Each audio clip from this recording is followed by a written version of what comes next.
戴呼吸机戴不住，戴不好，半夜总是把面罩给摘下来，总时间长度根本达不到4个小时。今天跟大家分享一下这个用户的情况啊。其实我们每个月都有2、3个这种用户戴不住的。什么叫戴不住呼吸机？那就是说从我们普通消费者的角度来讲，就是戴了呼吸机，半夜里莫名其妙把面罩就扯掉了。从我们专业的角度来讲呢，其实叫做依从性太差。那什么叫做依从性呢？依从性的意思就是你戴呼吸机1个晚上要能戴到4个小时以上，连续30天，要基本上能戴到，要有70%的天数能戴到4个小时以上，你的 AHI 值要在5以内，说明你的依从性是 OK 的。这个依从性其实在我们国内意义不是太大，在人家国外，特别是像美国，因为美国它的呼吸机是跟保险公司绑定的，有些保险公司它有这么一条，但是如果你戴不好呼吸机，那我就不在理赔范围内。所以说在前些年吧，90年代或者是2000年以后的一段时间，很多美国的医院或者美国的商家，他会给你个机器让你拿回家去戴上1个月，然后把机器里的数据卡拿出来，然后导出来个报告。如果说这个报告达到70分，你这个呼吸机可以保险公司理赔。为什么说我知道这个70分这个情况呢？因为代属厂的依从性报告叫做 Compliance Report， 这个依从性报告如果说在70%以上，这个报告是可以导出来的。如果说你30天你达不到70%的天数4个小时以上，这个报告都导不出来，都生成不了，报告都生成不了。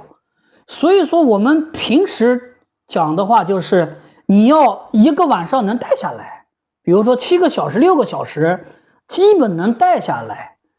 啊。这个时候呢，你的 AHI 值倒不一定非得在5以内，有可能在10以内，因为 AHI 这个值其实是睡眠呼吸暂停和低通气这2个指标的平均每小时的次数。但是注意啊， AHI 值这个数字啊非常容易受到一些影响。举个例子，半夜我面罩摘了，我又戴上了，会有影响。还有我面罩大量漏气了，然后我又不知道，那这个 AHI 值很有可能会比较高，10以上。这个数字其实我们仅供参考。为什么我们要强调一点，戴呼吸机，你买呼吸机，你的直观感受很重要呢？就是因为 AHI 这个值它会有偏差的，会有误差，你也不要太纠结于这个数字。我买了呼吸机一定要戴到5以内，5以内当然是最好了。但是如果说你一定纠结这个数字，那我可以这么说，大家都不要卖呼吸机了，因为没有一个商家能保证你戴呼吸机每个晚上都5以内，那我们得累死了，压力山大了。好，我们再回到那个戴不好呼吸机的用户的情况，为什么戴不好？其实又回到老问题了，呼吸机是一个正压通气的，持续正压通气，戴个鼻罩，压力一个劲的往里面吹，OK。那像我这种鼻子很好的人来说，我后半夜压力提高的过程中，压力吹得更大了，没有感觉，鼻子的呼吸没有任何感觉，感觉很自然。但是如果有的人鼻子通气不好呢，你机器压力一旦增大，鼻子的呼气，注意呼气，有的人吸气是很舒服的，哎呀很舒服，呼气你没办法克服这个正压，就是我们中学物理讲的克服正压，克服压力，这个东西从上面掉下来，克服重力啊，克服正压的能力怎么样？我强调的是鼻子通气不好，并不是在这里说鼻子不好，鼻炎、鼻甲肥大、鼻中隔偏曲，这些都不是问题，因为我们卖了这么多呼吸机，有的用户就是鼻中隔偏曲，但是人家鼻子通气没有问题啊，人家呼吸机戴的非常好啊，有的人就是有鼻炎啊，呼吸机能够戴下来呀，说明他的鼻子通气不影响。我们不是一棒子要把这个鼻子不好的人全给打死，我们重点是在鼻子通气。也有的人他跟我说，岳哥，我鼻子挺好的，结果一戴呼吸机根本戴不住。其实鼻子通气是有问题的，可以这么理解，鼻子通气不好，肯定鼻子是有一定问题的，但鼻子有一定问题并不代表就通气不好，那这个逻辑要搞清楚。那个用户就是戴了好几天呼吸机，我们一般试用是3到5个晚上，像这种用户呢，他提出来多戴2个晚上行不行？没有问题，这些问题都很好谈。你如果想戴的话，都可以多戴2天，但是再戴太长意义就不大了，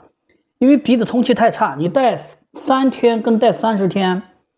都是差强人意的，都是差不多的。我们其实试用呼吸机的目的，一定要整个晚上去戴，目的呢其实就是2个：第一，看你鼻子到底好不好，通气情况怎么样；第二，看你的症状有没有改善。症状是白天犯困呢、高血压呢、夜尿频繁呢，搞清楚解决问题的方向在哪里，然后我们展开试用，呼吸机价格也基本接受，你就可以先试用，试用完之后1个晚上戴下来感觉还不错，那就可以搞一个呼吸机了。我们这里是没有退货的，但凡卖出去的呼吸机全部是戴的好的，戴不好的话我直接劝退。因为我们在试用过程中我就发现你这个问题，你是戴不好呼吸机的，你给我多少钱都戴不好呼吸机。有人说岳哥有那种双水平呼吸机，钱不是问题，不好意思啊，有的问题钱解决不了，你给我2万块钱我也解决不了啊，是生理的问题啊。你鼻子不好，你拿双水平，你拿100水平都没有办法的呀，都解决不了的呀。有些问题钱是解决不了的。好了，今天跟大家分享到这里，我是呼吸机匠人岳哥，谢谢大家。